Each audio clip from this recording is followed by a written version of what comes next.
Mr. Speaker, yesterday I met with the head of the Peel Regional Police Union, along with a group of crime victims. Among them was the Faruqi family. Alim Faruqi rose at night to protect his kids from a home invader and was shot in the throat. He's dead. His brother came out and said the Liberal government should be ashamed of itself for keeping in place Liberal bail that has allowed for 1,600 crimes every single day. We have a motion before the House to get rid of Liberal bail and restore safety to our streets. Will the Prime Minister let it pass? Hear, hear. Honourable Minister of Justice.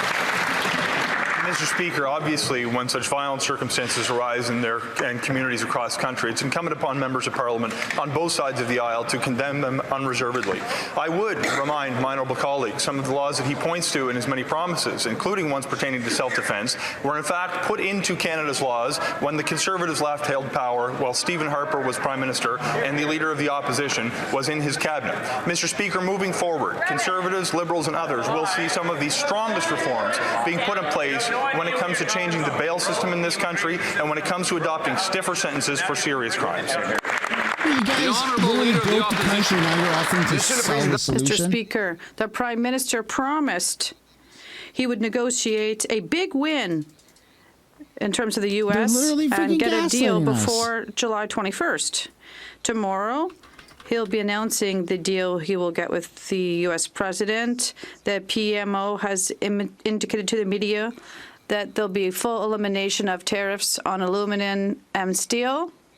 Can he confirm as well that the big win he'll be announcing tomorrow will include the elimination of all tariffs on cars, softwood lumber, and all other Canadian products? Yeah, that's not going to happen. The Honourable Minister. Every country has tariffs. Mr. Speaker, the Leader of the Opposition is right. Yesterday, at the invitation of the U.S. President, the Prime Minister will go to Washington to continue important discussions, obviously, on the issue of trade and how to protect jobs and industry in Canada and how to build a North American economy that will benefit both of our countries. We'll also be discussing other international issues.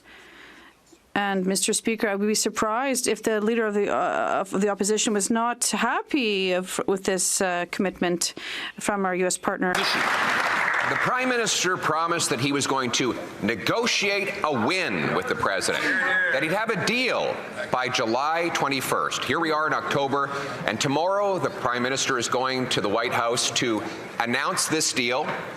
Surely he's not just going for a photo op and to make more excuses. And the Prime Minister's office is already telling the media that there will be the full elimination of tariffs on steel and aluminum. Will he also confirm that this deal that he's announcing tomorrow, this win, will include elimination of tariffs on autos, softwood lumber, Buy America, and all other protectionism against Canada? The Honourable Minister responsible for Canada-U.S. trade.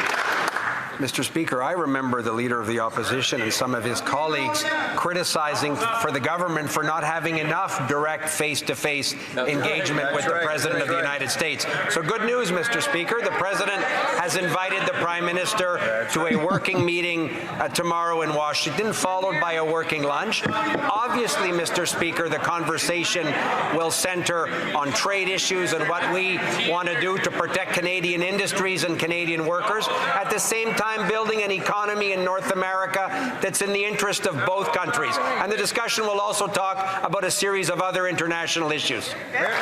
The Honourable Leader of the Opposition. Surely, after promising to negotiate a win, to have a deal by July the 21st, the Prime Minister is not flying all the way to Washington, D.C. just to have lunch. By the sounds of it, that's all they are going to accomplish, Mr. Speaker. We've seen since he promised this win, American tariffs on Canada have doubled. The Prime Minister has caved on counter tariffs on the digital services tax and on everything else, and 86,000 Canadians have lost their jobs as a result of his weakness. Surely the Prime Minister will finally keep his promise and come home with a win. What will it be? The Honourable Minister responsible for Canada-U.S. trade.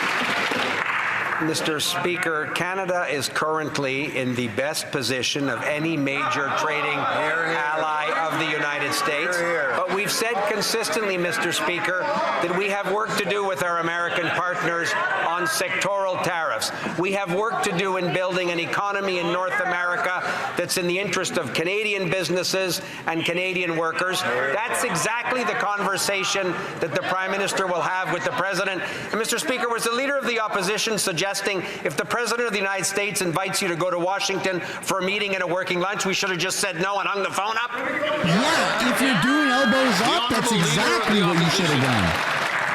No, we're suggesting he actually keep his promise and negotiate a win. Or that too. The Liberals' excuses are tripping over each other. Last week, the Prime Minister said the American tariffs on Canada are so bad that that's why we have the fastest shrinking economy in the G7, the second highest unemployment, $52 billion of net investment that has fled, 86,000 jobs that have been lost. And now they're saying that we have the best possible position. Which is it? Why is our economy so bad? Because of failed Liberal diplomacy on trade or bad economic management at home? Here, here. There you go. Put some W's down. That was good. For those of us keeping score at home, the Prime Minister is 0 for 3. He promised to, and I quote, negotiate a win with Trump by July 21st. There still is no deal, and tariffs are actually higher. He promised it would be elbows up. Then he quietly dropped counter tariffs. And what did he get in return? Nothing. He promised Canada would have the fastest growing economy in the G7. Instead, it's the fastest shrinking. The 86,000 Canadians who have lost their jobs since he took office can't afford to wait for the Prime Minister to get through this slump. So, when he comes home from Washington this week, will he have a deal to eliminate all U.S. tariffs, or is that promise just stuff he said during the election? The Honourable Minister of Finance. I know it's Monday, but I already have good news for the week, Mr. Speaker. This morning, Mr. Speaker, Canadians understand that the world is changing and we need to adapt, Mr. Speaker, and that we have a generational opportunity to invest in Canada. This morning, Mr. Speaker, we announced a new capital formation budgeting framework, Mr. Speaker, in a new budget cycle. My colleagues will be happy because it's going to give them more clarity to see the budget expenditure. It's going to provide more predictability to provinces, territory, and business. And, Mr. Speaker, the best of all, it's going to allow more opportunities to align with the budget season. Mr. Speaker, let's build this.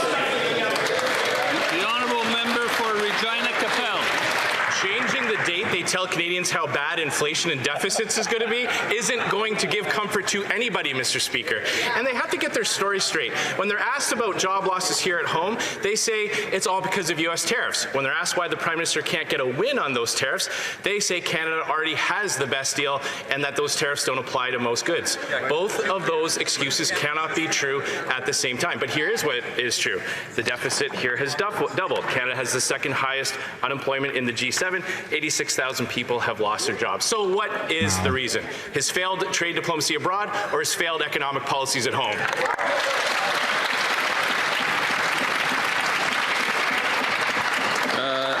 The Honourable Minister of Canada, responsible for Canada-US trade.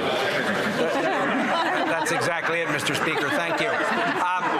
Mr. Speaker, as I said earlier, we remember the Conservatives standing up in this House with manufactured indignation that the Prime Minister should be talking to the President every day. The Prime Minister should be in Washington. Why hasn't he been in Washington? Good news, Mr. Speaker. The Prime Minister and the President speak frequently. They are in touch on a whole series of international issues, the most important of which is obviously the Canadian economy, Canadian workers, and Canadian jobs. And that's why we're looking forward to discussing those exact issues in the Oval Office tomorrow with the President. The Honourable Member for Hastings, Lennox and Addington, Mr. Speaker, today is the day. As the Prime Minister heads to Washington, Canadians are closely watching. After a string of failures, including the doubling of tariffs on Canadian goods and repeated missed deadlines on his promises to negotiate a win for Canada, expectations couldn't be higher. For months, this Prime Minister has talked a big game, but delivered nothing when it mattered most. Mr. Speaker, will he finally keep his word and deliver a real win for Canada and secure the removal of U.S. tariffs? The The Honourable Minister of Industry. We'll always stand up for workers, always stand up for our industries, and that's why also when it comes to different sectors that are being tariffed, we are there to support You are them. absolutely Again, this morning not I was there, on the though. That's phone with the the point. CEO of DeFasco, making sure that we're there for our steel workers. We were also working with Algoma Steel over the weekend, and you know what, Mr. Speaker? Good news, Irving Shipyard will be now buying steel from Algoma in Ontario. Mr. Speaker, this is what it is to build Canada strong. The honourable member for Hastings, Lennox and Addington, Tyendinaga. This government's message on the economy has been all over the place, Mr. Speaker. On one hand, they blame U.S. tariffs for Canadians' shrinking economy while boasting about the best trade deal with the U.S. The facts tell a different story. The deficit has doubled, second highest unemployment and fastest shrinking economy in the G7, $54 billion in investment fled, and 86,000 people out of work. Mr. Speaker, is this bleak reality the result of this Prime Minister's failed economic policies here at home, his failure to secure results abroad, or both? Both. Yeah, both. No, that's good. The honourable Minister of Foreign Affairs. Speaker, we're focused on building a very strong bilateral relationship, and I asked my colleague opposite, is it a failure when we support our auto industry? Is it a failure when we support steel? Is it a failure when we support aluminum, Mr. Speaker? We beg to differ. We are diversifying our trade routes. We are building strong bilateral relationships across the world, including with the United States, Mr. Speaker. And on this side of the House, we will always fight for Canada. Vive le Canada! Oh, somebody shot her up.